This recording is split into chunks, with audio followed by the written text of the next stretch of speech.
धन्यवाद देना चाहूँगा कि उन्होंने 2-3 साल के अथक परिश्रम के बाद, अच्छा रिसर्च करने के बाद एक ऐसी टेक्नोलॉजी बनाई जिससे हम स्टील स्लैग से एग्रीगेट बना सकते हैं। उसमें से जो और पाउडर निकलता है उससे सीमेंट बना सकते हैं और उन सब का मिक्सचर बना के हम रोड में यूज़ कर सकते हैं। तो आपने जो ये रोड आज देखी है, ये इसी टेक्नोलॉजी का परिणाम है।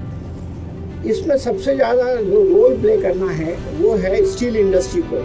उसके लिए हमारे राठौर साहब हैं जो, और हमारे JSW के लोग हैं जिन्होंने उनके फैक्ट्री में जितना स्टील स्लैग पैदा होता है उसको स्टील को के एग्रीगेट के रूप में कन्वर्ट करने के लिए एक स्पेशल प्लांट लगाया। उस प्लांट से वो एग्रीगेट बनता है और उसकी टेक्नोलॉजी को यूज करके ये रोड बनती है। अब ये 1 किलोमीटर मेरे ख्याल से इंडिया में इस प्रोडक्ट से, एग्रीगेट से, ये सबसे लंबा पैच है। और हम लोग as a responsible corporate, as a responsible steel company, हम लोग चाहेंगे कि इसमें पार्टिसिपेट करें। और जैसे डॉक्टर साहब ने ऑलरेडी एक्सप्लेन किया कि इस स्लैग से, जो कि नॉन हजार्डस है, उससे अगर हम सैंड बनाएं तो रिवर सैंड को रिप्लेस कर सकते हैं, और एग्रीगेट बनाएं तो ये जो नेचुरल जो एग्रीगेट है, जो हम पहाड़ तोड़ते हैं, इनको रिप्लेस किया जा सकता है और हमारी जो नेचुरल संपदा है उसको हम मेंटेन कर सकते हैं। तो हम एज ए रिस्पॉन्सिबल कॉर्पोरेट इन ऐसे प्रोजेक्ट्स में आगे भी भागीदारी करते रहेंगे और साहब की गाइडेंस में जैसा भी होगा हम लोग ऑलवेज तत्पर हैं और तैयार हैं ये सब में पार्टिसिपेट करने के। जो सबसे महत्वपूर्ण बात है कि जो भी नेचुरल एग्रीगेट है जिससे उसकी बचत होगी, जो स्टील स्लैग टेक्नोलॉजी के लिए, ये सेंट्रल रोड रिसर्च इंस्टीट्यूट, केंद्रीय सड़क अनुसंधान संस्थान CSR की एक लेबोरेटरी है, 37 लेबोरेटरी है और दिल्ली में है, जो कि 71 ईयर्स ओल्ड है।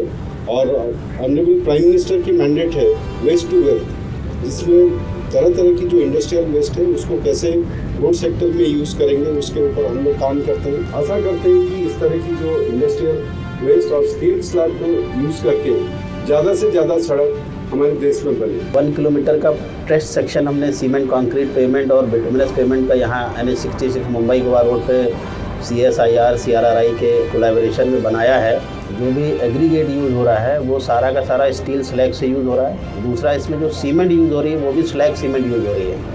तो इसमें पूरी कोशिश की गई है कि जो नेचुरल एग्रीगेट, चाहे सीमेंट को बनाने के समय लगे हों या एग्रीगेट जो डायरेक्टली क्वेरी से यूज़ करके लगाते हैं, वो सारा रिप्लेस हो जाए स्टील स्लैग से, जिससे जैसा अभी सर ने, डायरेक्टर सर ने बताया कि जो स्टील का बाई प्रोडक्ट है, वेस्ट टू वेल्थ की जो कॉन्सेप्ट है उसको हम यहाँ पे यूज़ कर सकें। इस स्टील स्लैग रोड के निर्माण में करीब 80,000 टन कोणार्क स्टील स्लैग को स्टील स्लैग एग्रीगेट में कन्वर्ट करके यूज़ किया गया है।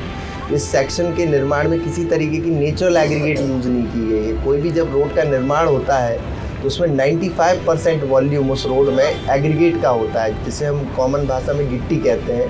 वो 95% वॉल्यूम होता है, जिसके कारण आप देखें जो हिल्स हैं हमारी कंटिन्यूसली क्वेरिंग के कारण डिमिनिश होती जा रही है। लेकिन इस इंडस्ट्रियल वेस्ट को यूटिलाइज़ करके हम नेचुरल एग्रीगेट की रिक्वायरमेंट को कम कर सकते हैं। और ये भारत के आदरणीय प्रधानमंत्री माननीय श्री नरेंद्र मोदी जी के वेस्ट टू वेल्थ मिशन के विज़न के अनुरूप इस रिसर्च को किया गया है। और CSIR central road research institute के मार्गदर्शन में देश के 4 प्रमुख राज्यों, जिसमें गुजरात, झारखंड, अरुणाचल प्रदेश एवं महाराष्ट्र सम्मिलित है, इस तकनीकी के द्वारा सफलतापूर्वक स्टील स्लैग रोड का निर्माण किया गया है।